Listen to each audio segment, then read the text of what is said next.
पिताजी के मार्गदर्शन में चलिएगा, नहीं तो ठीक नहीं होगा। सबसे सरल मुहावरा ये है। तो चल भी रहे हैं और आज तो जानते ही आप पावर के पीछे भागता है, पावर के पीछे भागता है। आज चिराग जी को पावर नहीं है, सिर्फ MP है।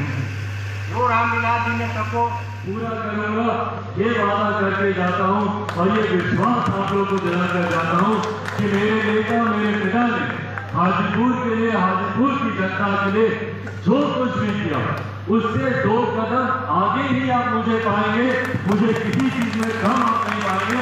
ये वादा करता हूँ अपने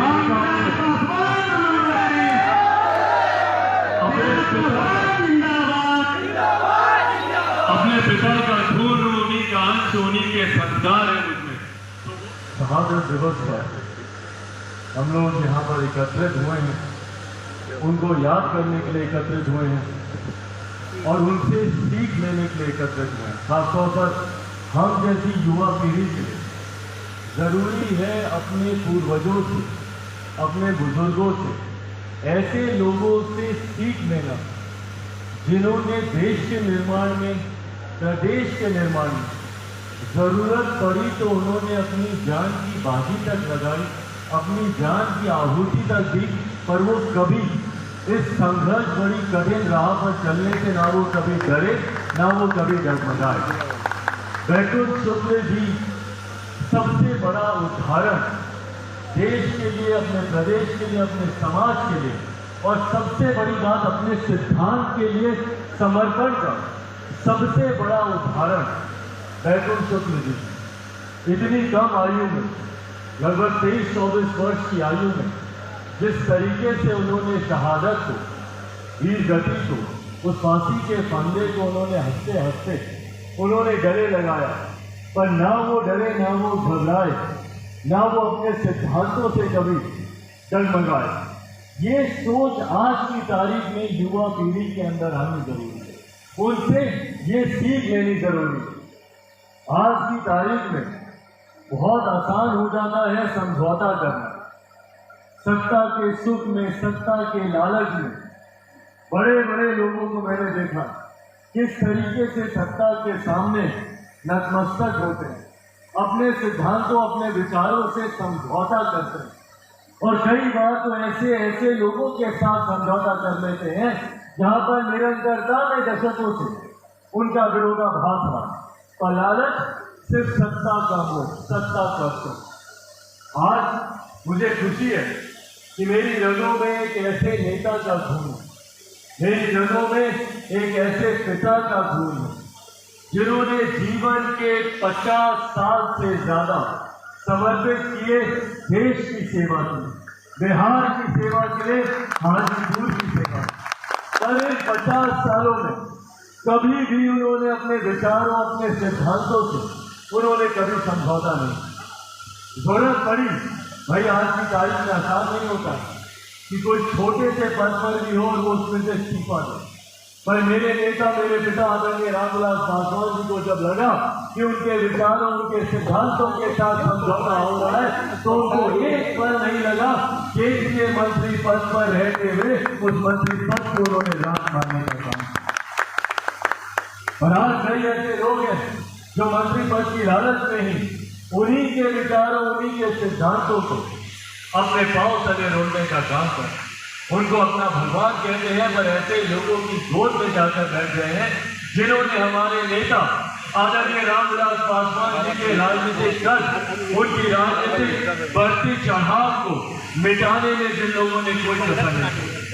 मौजूदा प्रदेश के मुख्यमंत्री नीतीश कुमार जी, कौन नहीं जानता भैया कि उन्होंने हमारे नेता आदरणीय रामविलास पासवान जी को प्रताड़ित करने के लिए, उनके बढ़ते राजनीतिक वर्चस्व को समाप्त करने के लिए, उनकी राजनीतिक पारी को समाप्त करने के लिए क्या क्या षड्यंत्र नहीं है। 2005 से निरंतरता में हमारे नेता को कमजोर करने के लिए कभी उनके विधायकों को तोड़ा गया, कभी उनके सांसदों को तोड़ा गया, कभी उनके विधान पार्षद को तोड़ा गया, और तो और उनके राजनीतिक खर्च को समाप्त करने के लिए समाज में बंटवारा तक करवाने का काम किया। दलित, महादलित, पिछड़ा, अति पिछड़ा, जो संभव बना मुख्यमंत्री नीतीश कुमार जी ने करने का काम। और वही हमारे नेता आदरणीय रामविलास पासवान जी, उन्होंने कभी भी उनके सामने समर्पण नहीं, कभी उनके साथ समझौता नहीं किया। आज चिराग पासवान अकेला हो गया, चिराग पासवान की पार्टी, परिवार सब टूटे। भाई मुझे अगर सत्ता का सुख पाना होता तो मेरे लिए भी राह बहुत आसान है। मेरे लिए सिर्फ मुझे इतना करना था कि मुख्यमंत्री नीतीश कुमार जी के सामने जाकर नतमस्तक होना था। और अगर मैं इतना कर लेता तो संभवतः आज चिराग पासवान केंद्र में मंत्री होता, बिहार में हमारे विधायक होते, बिहार में कई हमारे मंत्री होते, अगर मैं मुख्यमंत्री नीतीश कुमार जी के सामने नतमस्तक हो जाता। पर अगर मैं ऐसा कर लेता तो उम्र भर कभी भी अपने पिता आदरणीय रामविलास पासवान जी की तस्वीर पर पुष्प अर्पित नहीं कर पाता, कभी उनको श्रद्धांजलि नहीं दे पाता। अगर मैं मुख्यमंत्री नीतीश कुमार जी के सामने नतमस्तक हो जाता तो कभी आप लोग के सामने नहीं आ पाता, आप लोगों से कभी नजर नहीं मिला पाता। अगर मुख्यमंत्री जी की नीतियों से मैं समझौता कर लेता तो उसके लिए मुझे मेरे नेता आदरणीय रामविलास पासवान जी के बनाए हुए, दिए हुए संकल्प, उनकी दी हुई नीति बिहार फर्स्ट, बिहारी फर्स्ट को भूलना पड़ता, उससे समझौता करना पड़ता। मेरे नेता आदरणीय रामविलास पासवान जी की जो सोच थी एक विकसित बिहार को बनाने की, उनकी जो सोच थी कि बिहार का हर एक जिला बनिस्बत दूसरे राज्यों के विकास की रेख बना के रखा, और उसके बाद 4-4.5 साल तक कोई सुन देने को तैयार नहीं। 4.5 साल बाढ़ आए, अपराध हो, हत्या हो, कुछ हो, पर वही अभी चुनाव घोषित कर दीजिए। देखिए कैसे नेताओं मंत्रियों की लाइन लगने लग जाएगा, पूरे प्रदेश भर का दौरा होने लग जाएगा। चुनाव आते ही सब सक्रिय हो जाएंगे, 6 महीना सब काम करेंगे, चाची, चाचा, भैया, आयु सब करेंगे। पर उसके बाद कोई अगले 4.5 साल तक हम जिए मरे किस हाल में लोग हैं, कोई सुन लेने को तैयार। और जिसका परिणाम क्या, आजादी के 75 साल के बाद भी पलायन रुकना तो दूर, हमारे प्रदेश से साल दर साल आंकड़ों में वृद्धि होती। दिल्ली जाते हैं, बंबई जाते हैं, बैंगलोर, गुरुग्राम, नोएडा, कौन सी जगह नहीं है जहां पे बिहारी नहीं जाना, शिक्षा के लिए, रोजगार के लिए, और वहां जाकर उनके हालात देखिए, दुख होता है उनको देखकर किन हालातों में वो रह रहे। और उल्टा जब वहां के लोग उनको बिहारी बोलकर अपमानित करते हैं, लाठियां चलाते हैं, पीटते हैं, प्रताड़ित करते हैं, और हमारी राज्य सरकार खामोश रहती है। मुख्यमंत्री जी एक शब्द नहीं बोलते जब दूसरे प्रदेशों में बिहारियों के ऊपर अत्याचार हो, वहां बरात लगती है देखने कि भैया जितने दस्तावेज थे वो सही से चल रहे कि नहीं चल रहे।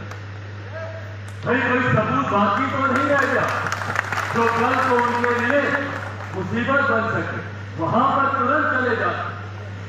पर किसी के घर हुई हत्या, किसी घर में हुई मौत पर मुख्यमंत्री जी जाना जरूरी नहीं समझते, और यहां पर वो बोलते हैं कि अपराध को लेकर हमारा 0 टॉलरेंस है।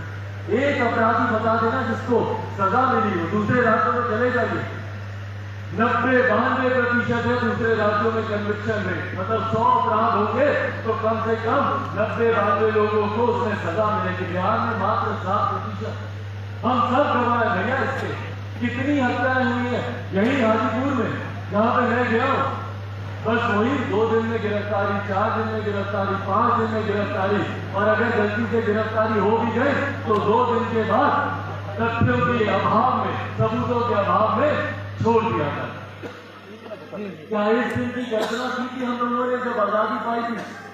क्या वैकुंठ शुक्ल जी ने इस दिन की कल्पना कर अपनी शहादत दी थी? क्या अंग्रेजों से वो इस दिन के लिए लड़े थे कि एक दिन हमारा प्रदेश और बुरे हालात में आ जाए? जैसे अंग्रेज करते थे डिवाइड एंड रूल, वही डिवाइड एंड रूल तो यहाँ पर चल रहा है, बात और शासन कर रहा है। कभी अगला पिछड़ा के नाम पर तो कभी दलित महादलित के नाम पर तो कभी पिछड़ा अति पिछड़ा के नाम पर तो कभी हिंदू मुस्लिम के नाम पर, सिर्फ बांटने की राजनीति चल रही है, पुरुष महिला के नाम पर सिर्फ बांटने की राजनीति। पर हमारे प्रदेश के जो ज्वलंत मुद्दे हैं उसके बारे में अगर किसी से बात करने के लिए कहिए तो कोई बात करने को तैयार। भ्रष्टाचार की परिभाषा पार कर गया है हमारा प्रदेश। बिहार में कोई गांव, कोई पंचायत ऐसा नहीं है जहां पे किसी सरकारी योजना को या कोई भी सरकारी काम करवाने के लिए घूस ना देनी पड़े। और मुख्यमंत्री जी बोलते हैं जीरो टॉलरेंस है भैया हम लोग करप्शन के। जीरो टॉलरेंस उनका दिखता है जब वो पुलिया टूटते हैं और अधिकारी क्या बोलते हैं, हवा से जुड़े। हवा का भी तुरंत अभी हम गाड़ी में आ रहे देखिएगा मुख्यमंत्री जी गए कहाँ गए, सीतामढ़ी ना, कहाँ पे सीतामढ़ी की घटना ना, सीतामढ़ी गए एक गांव का निरीक्षण करने और संजोग देखिए। और संजोग क्या भाई, आपका कार्यशैली ऐसी होना ही है। जैसे ही मुख्यमंत्री जी का हेलीकॉप्टर उड़ा, संभवतः पंखे की हवा तेज होती है हेलीकॉप्टर की, उससे बांध टूट गया। जिसका निरीक्षण करने आया बांध टूट गया, अब पानी बह के जा रहा है गांव में। हजारों